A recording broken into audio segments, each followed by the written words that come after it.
Here's a mindful man reading from my book on Amazon KDP, Barnsley Boyhood. They pressed the button and the silver and glass lift shut up with ease. When they stepped out onto the top deck, they were amazed that it was full of people and they were all eating. I can't believe this, said Tom, laughing. Haven't they had enough? He said with a chuckle. They're like fat, greedy hamsters, said Josh, and they both burst out laughing. But they didn't notice and carried. But then people didn't notice and just carried on eating. Look at the stars, said Tom. The sky was dark and cloudy, and stars were visible like fireflies, blinking hope-like in the dark. Tom and Josh managed to make it back to their room. It was a struggle to get changed before sleep kicked in, but they made it. The next and final morning, they treated each other to a large breakfast and plenty of coffee. We'll make sure we get our money's worth, said Tom with a wink, and Josh laughed. Here's to the next adventure, he said, and they clinked glasses of orange juice. It was still early morning, and the lights of Southampton docks were blinking in the darkness. To Josh, they could have been anywhere, and he tried not to look too sad at the thought of going home.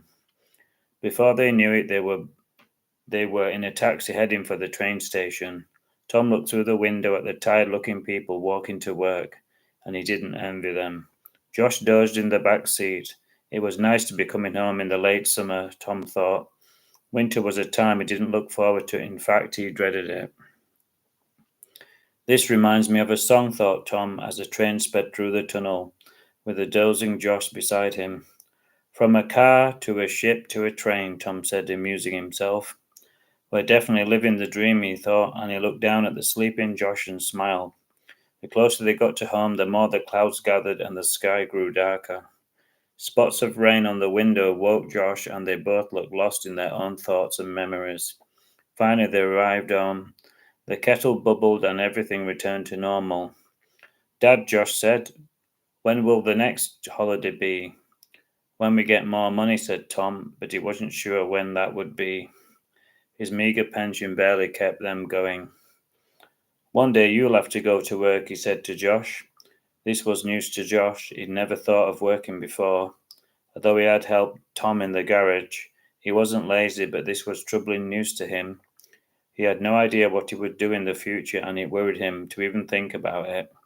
They both sat in their armchairs and fell into a well-deserved sleep. When they woke, it was early evening. The birds had stopped chirruping, and the sun had disappeared. Tom slowly walked back to his garage, and Josh sat in his armchair with a book in his hand. He tried to concentrate, but he was thinking hard about the future. The fairy tale life he had been living was coming to an end, but he didn't want it to. He listened to the faint music coming from the garage and smiled. He knew he had the best dad in the world. He was lucky. He read on and he wished the dark thoughts away for a later time. That night he found it hard to sleep, and when he did, he had a nightmare. He was alone in a factory, and boxes of goods were coming towards him on a conveyor belt. He tried to grab them and put them into order, but they kept piling up on top of each other one by one, until he couldn't see over them. Finally, he was buried beneath a never-ending stream of boxes. When he woke, the bed was wet with sweat. He was relieved to be in his bedroom and not some dark, dingy factory. He decided not to tell Tom his dream, as he didn't want to worry him. After breakfast, he left Tom tinkering in the garage, but now he knew that he wasn't the only one who had slipped on his rambling shoes, and decided they were a good fit. Josh had no idea where he was going. He had an apple in his rucksack and bottled water. He walked quickly down the dusty lane and wondered what adventures awaited him.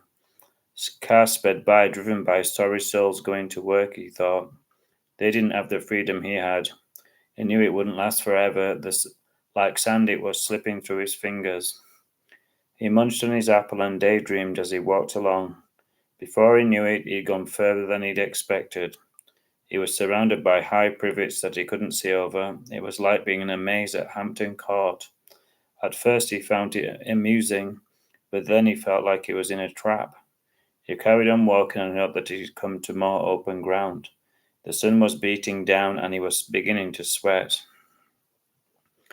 A large black van passed him by. It was a strange-looking van. The windows were covered with curtains which made it look sinister, and Josh didn't give it much thought until it stopped in front of him for no reason. Then he began to worry. He worried more as it reversed back towards him. The long road was deserted, and Josh hoped that a flood of traffic would arrive out of the blue and come to his rescue, but that was unlikely. He had visions of being grabbed, a blanket thrown over his head, smuggled into the back, and never seen again. He'd heard of crimes on TV. It was something he never liked to think about, because it was so frightening. His heart beat louder as the van got closer. The thought of running away came to him, and but he had nowhere to go, as the bushes were too high to climb over. Boom, boom, boom, his chest thudded wildly as if it would explode. His legs had changed to jelly and they were shaking. He was done for. There was no escape, and all his strength had left him. He just hoped the end would be quick. The van eased to a stop, and a burly-looking man wound down the window. Josh thought he was going to faint. Sweat was pouring off him like a raging torrent. "Are you all right, son?" the man said, with a look of concern on his face. "You look a bit lost to me." Is this a trick? Josh thought. Maybe he's pretending to be nice before he grabs me. At first Josh couldn't speak, and then a croak came out of him. "I thought I took a wrong turn," he said sheepishly. The man smiled, and Josh's concerns lessened. Then he pipped his horn and drove away. "Keep on going," he shouted out the window. Josh wiped the sweat off his brow, feeling foolish. He had stopped shaking. "Maybe I've watched too many horror films," he thought. He walked down the never-ending road, just in case a van decided to pull up next to him. The next time, he may not be so lucky.